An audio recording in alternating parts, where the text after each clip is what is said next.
I just enjoy the whole process. Yeah, I guess that's and then association. The process and the outcome for me is what makes a zine. It's not about like, it doesn't really matter what's in it. I just enjoy cutting paper, getting it the right size, laying everything out. And then when you've got it at the end, you've got a big pile that big. You're like, wow, shit, I made all that. It is that moving into more of the mainstream culture, and people like Creative Review pick up and review zines. So there's a platform for graphic designers to showcase their work through that.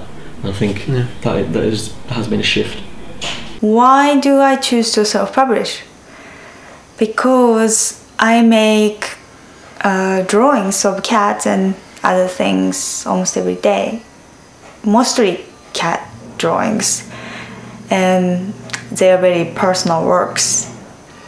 And usually that kind of work, it's very hard to share with others, because I even feel a little bit shy to show those personal works to even friends.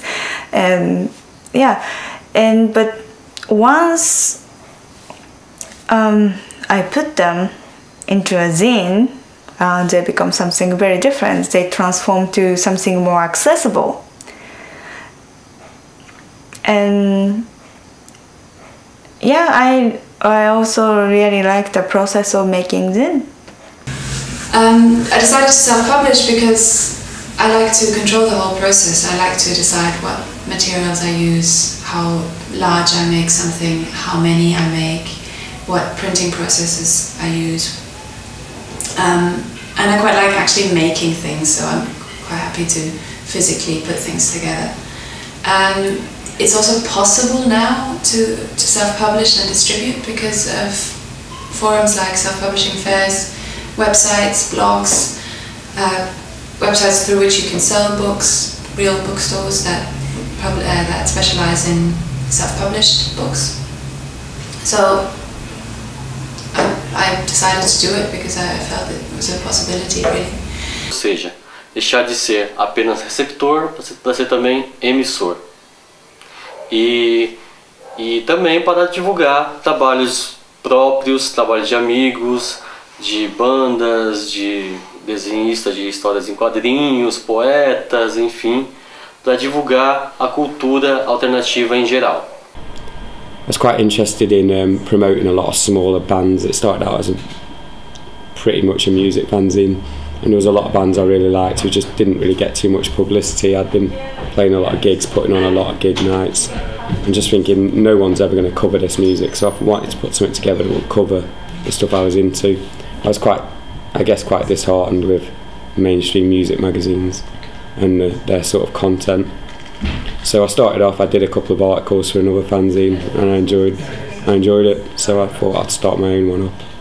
And just started off with quite a small, thin one really, just giving it out at gigs with a few gig reviews, live reviews, and a few like short interviews with bands, and then developed it into something bigger. Why self-publish? Why not?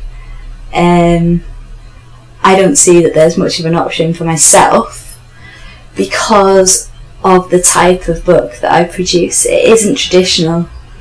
It very rarely is traditional, and it's a very laboured process for me.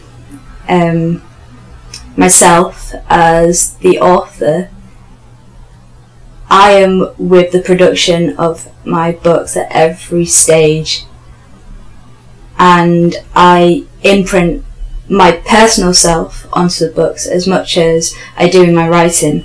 One of the reasons that I really fell in love with making zines is because when you go to events, when you see other people's zines, you can really appreciate the kind of time and energy that went into it, because you can see it. It's even if it's a really very clean looking, a really great layout, you can always think doing the same thing yourself. You can always see the kind of effort that went into it, and I like the kind of respect that's there in the community because of that. And I also really like just the bookmaking process itself. So I'm interested in the way the layout turns out in different zines. It somehow feels quite mischievous, because something like this, it looks really scrappy, but it's somehow quite self-important at the same time. I think it's quite a brave thing to do, and it's really free, really cheap to do. And there's something really, it goes against the grain of, when you make a book, it's different from writing a blog somehow. It seems a bit backwards, maybe, it can't be backwards to make a book. But I think it's quite freeing as well, because you don't have to compromise for anyone. Your way goes. Each time I put one out, I tell myself never again, that's the last one, because I'm always inevitably photocopying all day and then staying up all night cutting and stapling, and it feels like it's just so much work. But there's always still that sense of accomplishment when you can have stacks of something that you've made and you can hold it in your hand and go, this is a product of my creativity. This is something I've made and this is something I can share. And as well, I think it's really rewarding to be part of the zine community. Like when I've taken my zine to zine fairs, you can see people face to face, you can interact with other zine makers, you can get people's instant reaction to your idea, see how they respond when they pick up your zine and look through it.